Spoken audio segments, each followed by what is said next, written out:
de volta com o quarto bloco do Estúdio Sat. Agora nós vamos falar sobre como é que você deve proceder quando você bate o carro, quando você é batido, quando você vê alguém na rua que bateu o carro e de repente está precisando de socorro. A gente está com o capitão Janderson Lopes, do Corpo de Bombeiros. A gente agradece a sua presença aqui conosco, capitão. Seja bem-vindo. Obrigado. Eu que agradeço. A primeira pergunta: quais são as principais causas de acidentes de carro? É a imprudência, de fato, no trânsito, como a gente vê por aí? Continua sendo, principalmente motivada pela bebida. Então, nós registramos que de sexta para sábado para domingo, nós temos as maiores incidências de ocorrência envolvendo acidente de trânsito. Justamente porque a partir da noite, né, da sexta-feira, para a madrugada em diante, as pessoas começam a fazer muito uso de bebida alcoólica e a dirigir aquela meta de se beber não dirija, né? Então a pessoa não atenta para essa simples observação e acaba se tornando vítima e o pior, acaba fazendo outras vítimas. E ó, celular na mão também. Essa daí já é uma pequena imprudência que acaba podendo gerar um grande risco tanto para a pessoa que está dirigindo quanto a pessoa que está o pedestre e outras pessoas. Agora, capitão, vamos lá. Bati meu carro. O que eu devo fazer?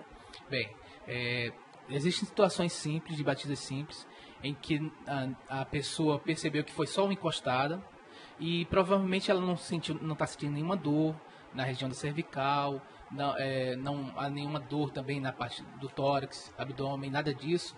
Então a pessoa percebe que na situação ela consegue sair do carro, consegue se movimentar e muitas vezes o serviço de emergência não é nem necessário ser acionado, apenas o serviço de trânsito.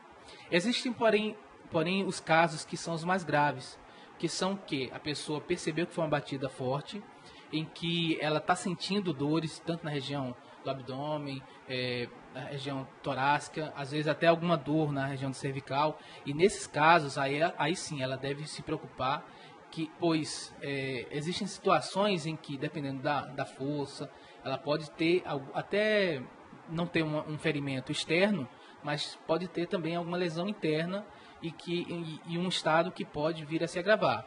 Depende muito da situação. No momento, com a adrenalina, a pessoa acaba se sentindo forte, né? Exatamente.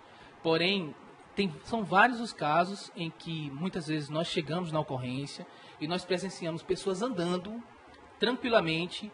A gente pensa até que nem fazia parte, às vezes a gente pensa, é um transeunte, é uma pessoa que estava aqui, e às vezes é o proprietário do veículo, é o motorista, e depois a pessoa começa a adrenalina vai baixando, a pessoa começa a sentir as dores, a perceber que não tá bem. E às vezes a pessoa já se prejudicou mais do que deveria. Porque se levantou e ficou fazendo, né? É a mesma coisa que você passar por um acidente de trânsito, ou você ser a pessoa que efetuou o acidente, enfim, e querer ajudar a outra pessoa. Né? Tem que ter muito cuidado com a questão da coluna cervical, porque até a ambulância chegar, o corpo médico chegar, aquela pessoa ainda pode ser salva, e você faz um movimento ali que acabou, né? Que pode deixar a pessoa tetraplégica, etc. Porque a nossa cervical, ela é bastante sensível, os ossinhos que a compõem, né? Então, às vezes, um movimento muito forte, provocado pela velocidade do carro e a parada abrupta, né? Faz com que force esses ossos. E o que acontece? Quando a gente chega, todas as equipes, tanto o bombeiro quanto o SAMU, quando chega ao local, a nossa preocupação inicial é não agravar o estado da vítima. Então, a gente tenta o quê? Estabilizar. Essa é a palavra-chave para o nosso procedimento, porque muitas das medidas vão ser feitas principalmente no hospital, mas a vítima ela deve ser transportada o mais estável possível. Então, quando a gente chega, às vezes os procedimentos parecem até demorados para quem não entende, mas é porque a nossa tentativa é de estabilizar a vítima e impedir que o estado dela se agrave. Então, o uso do colar cervical de forma correta permite que é incômodo. A pessoa se sente incomodada. Por quê? Porque limita a movimentação do pescoço da cabeça.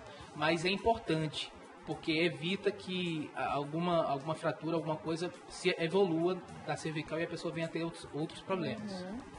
A gente vai até colocar um vídeo aí sobre o que o capitão está falando, sobre o que ele comentou da questão da preocupação com a coluna cervical. Aí a gente está vendo o Corpo de Bombeiros em ação, né, capitão? Eu estava nessa ocorrência, né?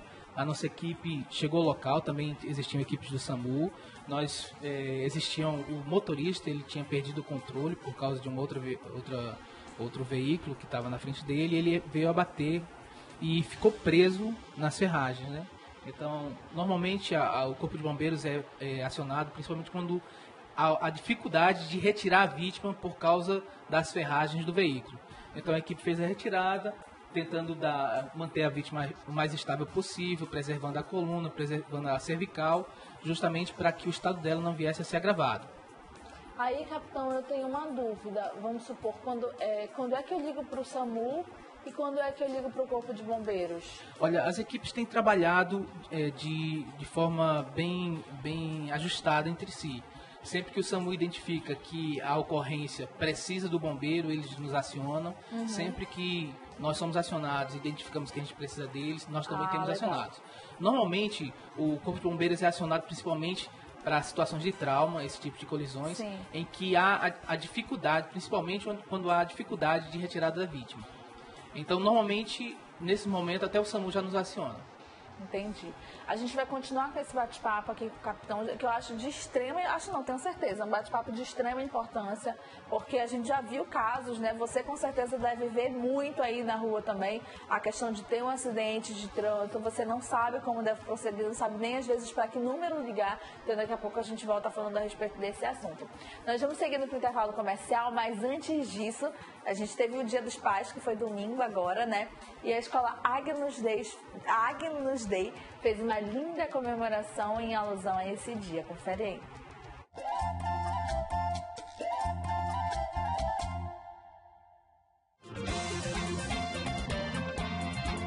O tema é Papai nos anos 80.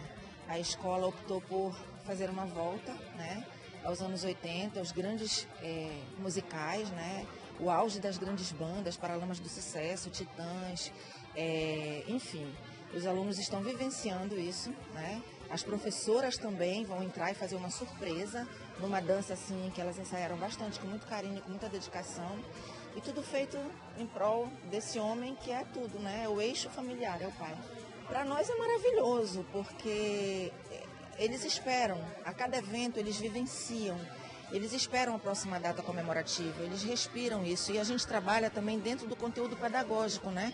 A figura paterna, todos os valores e contravalores. E aí a gente traz isso para o contexto musical e no dia da festa a gente junta tudo. Então é perfeito.